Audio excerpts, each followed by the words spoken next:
Assalamualaikum warahmatullahi wabarakatuh. Selamat datang kembali di Malam Jumat Miku.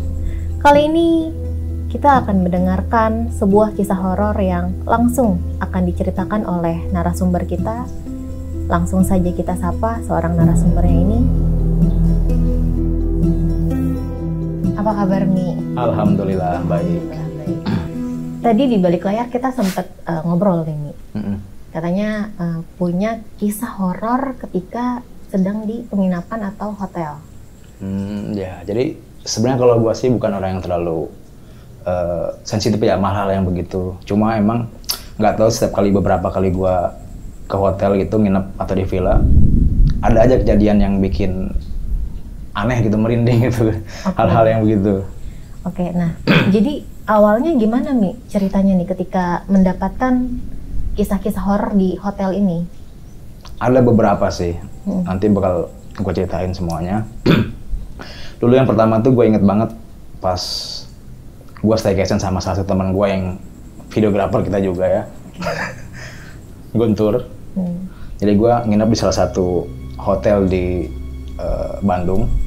Itu hotel legend sih sebenarnya. Masih semua orang juga tahu hotel itu. Di setiap kota ada. Emang udah lumayan terkenal lah ya. Terus emang tua emang hotelnya. Tapi hospitality-nya sebenarnya bagus hotel itu, emang betah kita di situ. Jadi pas kita datang ke situ, kita nggak ada pikiran sama sekali atau firasat atau hal-hal yang bikin kita inilah takut atau gitu ya. Udah aja kita santai, check in. Jadi malam itu kita pesan kamar yang samping-sampingan. Oke. Ya. Pokoknya kami malam tuh agak lapar gitu. Nah, kemudian gue bilang ke Guntur tuh kita pesan martabak ya, ke Guntur. Oke, Mi, gue pesenin, dia bilang gitu. Ya kan emang dulu lama di Bandung ya, mungkin dia yang lebih tahu Bandung dan sekitarnya. Tadi ada yang pesen, gue nunggu di kamar. Udah tuh datang makanan, kita sempat makan-makan sambil ngopi lah di kayak lorong-lorong gitu. Nah itu yang gue aneh, hotel itu dia setiap sudut tuh penuh dengan asbak. Kan biasanya kalau hotel tuh pelit ya sama yang namanya smoking room gitu. Iya. Karena ada kamar yang nggak boleh ngerokok. Ini semuanya ada asbak, entah itu di ruang tunggu, di lorong-lorong, even di kamar mandi pun. Itu mau di wastafelnya ataupun di klosetnya, di dalam tempat kita kita buang air itu, boker, itu ada asbak. Nah oke, itu mungkin sedikit cerita ada sisi entah kelebihan atau mungkin keanehan juga sih buat gua sih. Jarang soalnya hotel yang begitu kan. Itu real asbak, maksudnya kayak nggak ada tempat dukanya atau bunga? Oh nggak ada. Itu murni asbak sih sebenarnya. Cuma aneh aja lihat hotel yang begitu gitu. Nah, terus kita sambil ngopi situ kan, makan martabak, kita agak ngerasa, kok ini suasananya agak agak sedikit mencekam. Soalnya dia ada musik-musik yang emang sengaja disetel buat di area hotel situ, kayak musik-musik kayak musik relaksasi gitu atau musik mungkin yang niatnya relaksasi ya, cuma kita agak sedikit creepy gitu, keeng lah kalau kata orang Sunda mah dengernya gitu kan. Tur kayak enak sini nih, bilang kita pindah aja yuk ke kamar. Akhirnya gue sempat ke kamar sama Guntur, di kamar kan di teras kamar gue. Kita di situ sebentar, mungkin 10 menit. Akhirnya udah, Mi, gue cabut ya sih Guntur, mau udah malam juga waktu itu, udah jam 12-an kalau nggak salah. 12 malam. Ya, dia cabut ke kamar. Samping-sampingan banget emang, kedengeran lah kalau kita lihat Guntur udah masuk kamar tuh udah tahu kita ya di balkon itu. Dia udah masuk kamar. Nah, gue masih di balkon, masih ngabisin rokok ya kan, belum habis. Tiba-tiba pintu gue tuh ada jedak, ada yang ngebuka terus tutup lagi.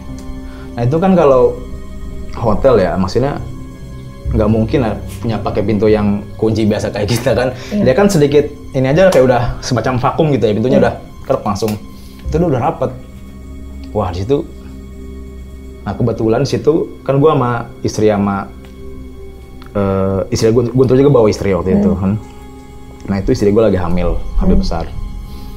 Nah itu dia udah posisi udah di kamar tidur, udah di ranjang. Dia ngelihat itu, karena kan kalau di hotel itu biasanya ada kaca, ada kaca yang dekat pintu ya. Kita pertama masuk itu sudah ada kaca. Nah itu posisi dia di tempat tidur itu, dia ngeliat langsung, maksudnya ngelihat mantul lah dari si pintu itu. Dia ngeliat sendiri ngebuka emang. Gue langsung lihat keluar kan, ada siapa-siapa. Gue langsung tanya Guntur, Tur, lu buka pintu tadi? Gue bilang, enggak, tadi bilang itu. Emang sih gue juga enggak, cuma buat mastiin aja gitu, make sure gitu. Soalnya gue udah lihat Guntur ada di kamar gitu. Dia kan emang suka jahil orangnya kan. Iya. Gue lihat begitu. Makanya gue tanya, enggak Mi, tanya, sumpah tanya, demi tadi ya. Dia bilang sumpah-sumpahan demi Allah tadi gitu kan. Waduh Tur, ada yang ngebuka tuh pintu kata gue. Namanya apalagi orang iseng kan nggak mungkin juga gitu. Masa servis room mau iseng kan? Ibaratnya kan hotel kan, masa kita mau dijailin di situ. Tapi pun orang luar kalau misalnya mau buka pun pakai kartu kan? Iya, akses. Kan? Dan ini udah ketutup terus kebuka gitu. Itu kan nggak logik gitu. Waktu itu sih kita sebenarnya berencana tuh staycation di hotel itu mau 2 malam ya. Karena emang tempatnya juga enak, nyaman. Tapi setelah kejadian itu, besok ketemu pagi kita langsung udah terus kita check out aja, kita pindah hotel. Akhirnya kita check out di hari itu, nggak berani lagi. Gokil, karena si pintu yang kebuka sendiri tadi. Iya.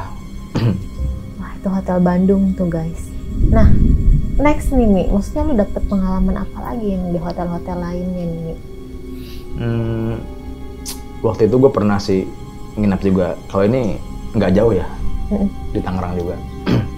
Hotel daerah-daerah Karawaci lah gue sebutin aja, nggak usah sebutin namanya ya. Itu hotel bagus juga, enak. Waktu itu anakku udah lahir, gue udah punya anak sekitar umur 6 bulan lah, udah ya lagi lucu-lucunya lah 6 bulan tuh. Gue staycation di situ. Kebetulan kan kalau misalnya bocah tuh mau mandiin susah ya. Iya, bandel biasanya, kalau enggak ya banyak. Kalau di rumah kan kita punya bak mandi bayi gitu, kalau di hotel kan nggak ada kan. Nah terus gue mandiin dia di wastafel tempat kita gosok gigi sama cuci tangan gitulah. Emang itu nyatu sama kamar mandi juga. Nah gue mandiin dia di situ, diguyur-guyur situ. Situ emang ada kejadian aneh. Jadi gue mandiin, biasalah mandiin anak kan gimana gitu. Nah gue naruh botol samping gue. Itu pada saat kejadian sih gue rekam, karena gue rekam. Nanti gue masukin lah ya, nanti gue ada videonya. Boleh.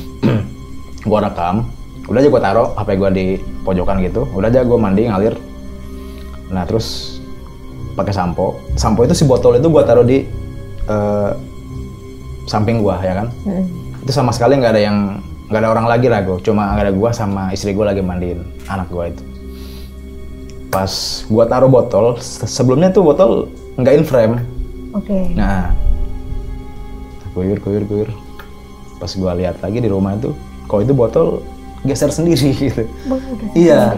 Jadi botol mandi itu kita gesernya tuh halus banget Mil, halus set gitu. Kayak ada yang ngegeserin gitu. Kalau kayak jatuh atau kegeser tuh nggak mungkin, soalnya badan gua agak jauh ya ke si botol itu. Dan permukaannya pun rata kan? Rata banget. Gerak sendiri dong tuh. Iya. Nanti bisa dilihat lah ininya. Lu nyadarnya pada saat kapan? Apa pas lagi nonton videonya lagi atau pada saat itu juga nyadar? Pas mandiin sih nggak sadar gua. Oke. Iya, sama sekali nggak sadar itu. Udah aja kayak nggak ada apa-apa.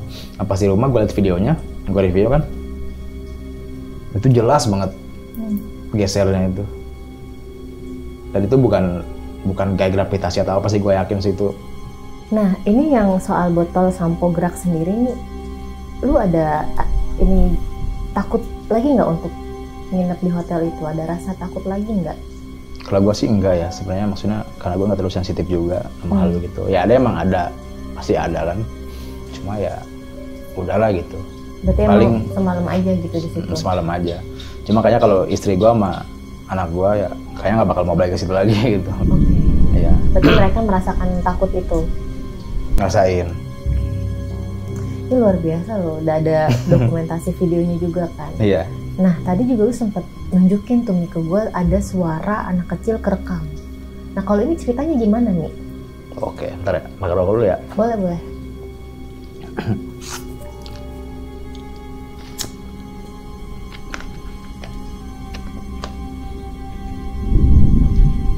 Kalau ini kejadiannya di Bandung juga. Tapi bukan hotel yang pertama? Bukan. Karena gue emang sedikit suka ya, maksudnya ke Bandung tuh. Karena kan banyak ya yang boleh eksplorasi sebenarnya Bandung tuh. Nah kalau ini kejadiannya di sebuah villa di daerah Dago atas. Karena kan di Dago itu banyak ya rumah-rumah bagus itu yang dijadiin villa. Iya. Kalau lo main ke sana tuh banyak situ. Gede-gede banget rumah-rumah yang jadi kayak rumah impian kita lah. Kita bisa tinggal di situ, tapi ya akhirnya kita cuma bisa sebatas nginep aja situ kan. Ya akhirnya kita sama teman-teman gue mutusin searching villa daerah situ. Bagus itu villanya, nyaman banget pokoknya. Jadi gue itu di situ ada 8 orang. 4 pasang. Jadi suami istri. Udah halal semua ya, nggak ada yang ini. Nah kita berangkat dari Tangerang ke sana, orang Tangerang semua. Kita nginep di sana 1 malam. Emang harganya lumayan pricey juga sih. Jadi kita ya nggak bisa lama-lama lah di situ. Jadi semalam aja rencana. Semalam emang rencana semalam kalau di situ. Oke. Nah terus kita nginep di situan, mulai siang ya. Gak ngerasa sama sekali itu juga ngerasa apa-apa. Suasana angker atau apa hawanya gitu enggak? Karena itu villanya benar-benar apa ya, bagus itu nih. Itu after gua posting pun, maksudnya gua nginep situ kan bikin story, banyak banget yang nanya, itu di mana villa di mana katanya. Soalnya emang dari menarik. Desainnya. Iya dari desainnya. Gitu kan? Jadi villa itu terdiri dari 3 lantai ya, 4 lantai sama rooftop. Nah lantai paling dasar itu tuh kolam. Jadi kalau kita masuk nih Mil, itu ruang keluarga. Ada kamar juga satu di situ. Ruang keluarga, dapur ada lantai 1. Nah kita turun lagi ke bawah. Nah di bawah itu ada kolam. Oke. Kebayang lah ya. Kebayang. Ada kolam, samping kolam tuh ada sauna, ada tempat fitness, pokoknya lengkap gitu. Villa yang rasanya kayak hotel, lengkap banget fasilitasnya. Gue pun ngerasa di situ sehari pun kurang gitu buat eksplor tempat itu gitu. Harusnya 2 malam atau karena harganya pricey, jadi kita nggak coba nyewa semalam aja waktu itu. Nah lantai 1 ada kamar sama ruang keluarga kan. Lantai 2 itu ada berarti lantai 3 ya. Lantai 3 itu ada kamar, ruang entertainment, biliar segala macam di situ ada. Nah paling atas ada rooftop. Oke. Jadi kita bisa ke atas. Rooftopnya pun bagus itu. Bagus banget. Gua lumayan takjub juga sih, desainnya lumayan bagus itu sih. Nah hari pertama tuh pagi-pagi tuh, siang-siang kita biasalah anak-anak berenang segala macam situ. Karena kan di situ gua udah punya anak. Cuma yang lain tuh teman-teman gua belum punya anak. Ada yang baru hamil, ada yang hamil gede, ada yang baru nikah gitu. Nah yang punya anak kebetulan baru gua aja. Udah sekitar kejadian ini 2 tahun yang lalu lah. Nah terus pokoknya nggak ada kejadian aneh siang itu. Nah mulai masuk malam kita kumpul kan, waktu itu ada yang tiktokan, ada yang segala macam situ, masing-masing ya. Kita makan bareng-bareng di ruang makan itu sambil ngerumpi ya kan, maksudnya ngobrol-ngobrol gitu. Kita agak ramai gitu, ketawa segala macam, gitu. Nah nggak lama setelah kita ketawa tuh ada yang ikut ngobrol kayak ramai suaranya gitu. Itu suaranya dari depan, kayak gemuruh suara orang-orang banyak. Wah, ketawa-tawa juga gitu. Kaget dong kita. Masalahnya tempat ini jauh dari mana-mana. Emang kanan kiri depan belakang tuh kebun aja? Kanan kiri kanan tuh tanah kapling ya kan. Nah itu masih kosong. Adapun rumah sebelah kanan itu masih jauh lah, sekitar 2 petak dari kita. Nah suara itu depan rumah kita banget. Kaget dong kita. Suara apa itu kan orang-orang. Kita bawa ke depan, nggak ada. Kita langsung samperin karena kita ya kaget lah, nggak ada suara nggak ada kehidupan, maksudnya nggak ada tetangga, nggak ada segala macam, tapi ada orang yang rame-rame kan kita takut juga gitu. Takutnya kan siapa yang mau ke situ gitu kan. Kita masih mikir kayak orang aja gitu tadinya. Kita ke situ nggak ada. Wah itu lumayan merinding pas itu tuh. Kejadian pertama itu. Dan itu semuanya mendengar? Semuanya. Oh, gila. Kalau itu semuanya ngedenger. Habis gua buka pintu kan balik ke dalam. Gua tanya satu-satu, lu denger. Denger jelas banget. Itu suara jelas banget kata itu. Wah gila gua bilang. Nah habis kejadian itu kita langsung bubar lah, akhirnya anak-anak kerasa gimana gitu kan. Udah tidur. Akhirnya kita pada ke kamar masing-masing. Nah dulu itu anak gua itu dia punya botol minum ya. Dia nggak mau minum kalau nggak di botol itu gitu. Jadi ya anak kecil gitulah. Jadi pas gua mau tidur dia pengen minum. Betul itu.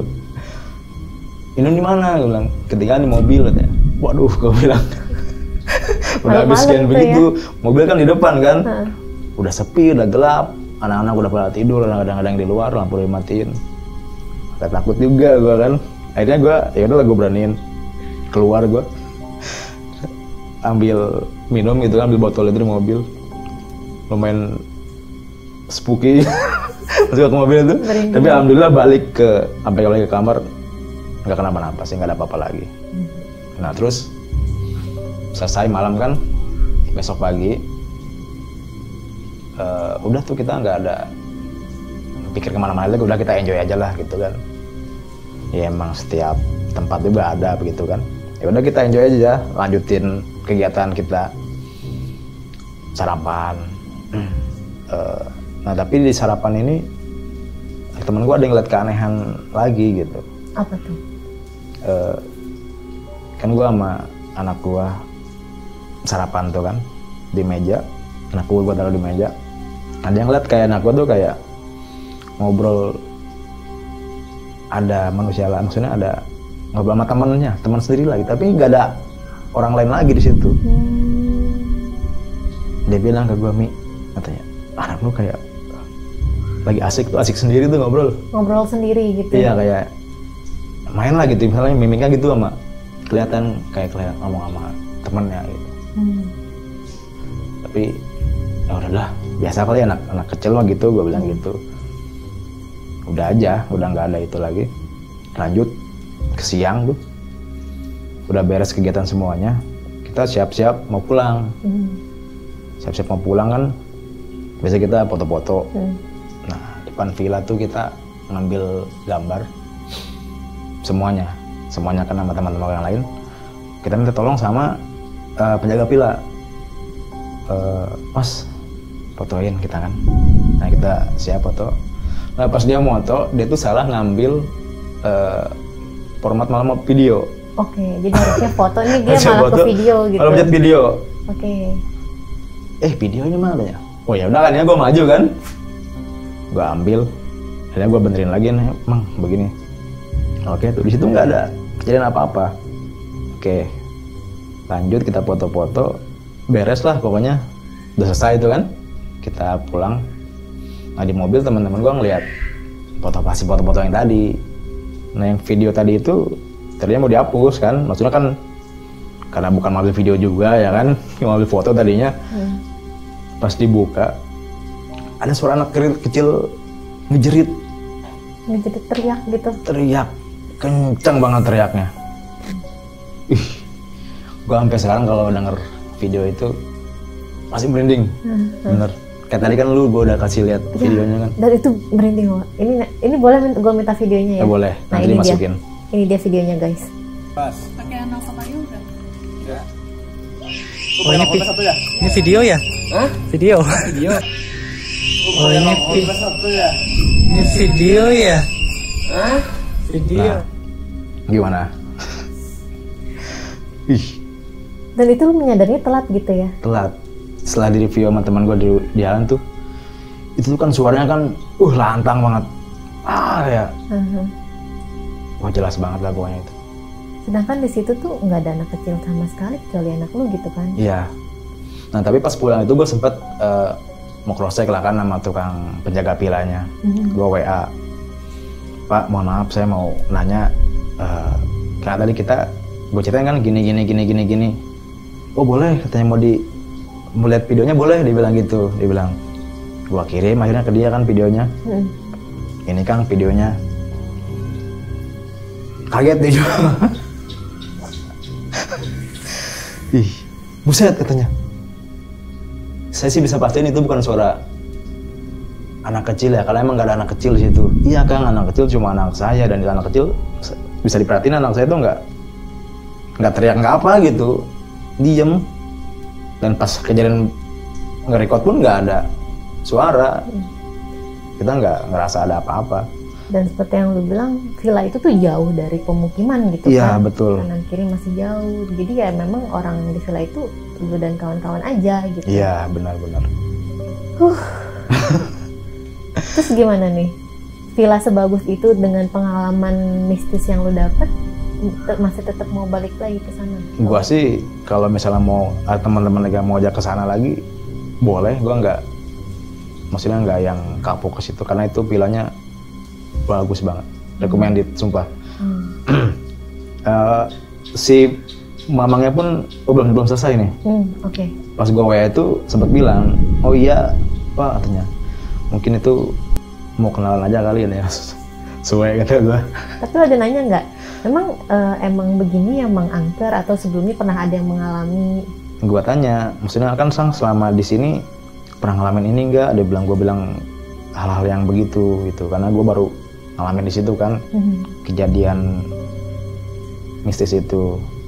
Terus dia bilang nggak pernah sih, kalau saya sih alhamdulillah katanya. Cuma emang belum lama ada yang kesini katanya. Pada kesurupan, ada yang kesurupan.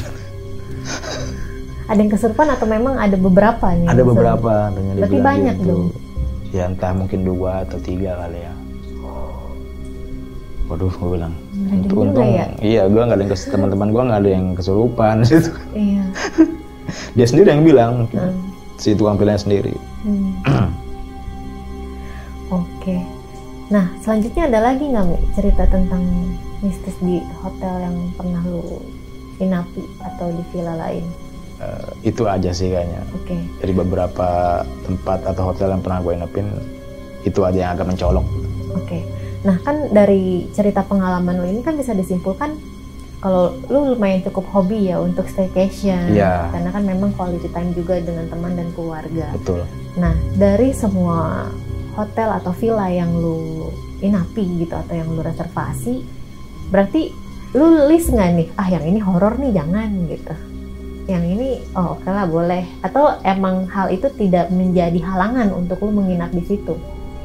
Nggak menjadi halangan sih, sebelumnya nggak menjadi halangan ya. Gue ya random aja gitu, yang penting kalau kita lihat tempatnya oke, ya gue kesana gitu. Cuma sekarang nih setelah ada beberapa kejadian gitu, gue lihat dulu kalau mau nulis. Kalau lihat reviewnya dulu. Iya, reviewnya dulu. Oke. Ada kejadian apa enggak di situ kan? Lihat yang reviewnya dulu atau bangunannya. Kalau agak tua aja gitu, sekarang bini gue udah rada nggak mau gitu. Oke. Mau yang baru-baru lah gitu.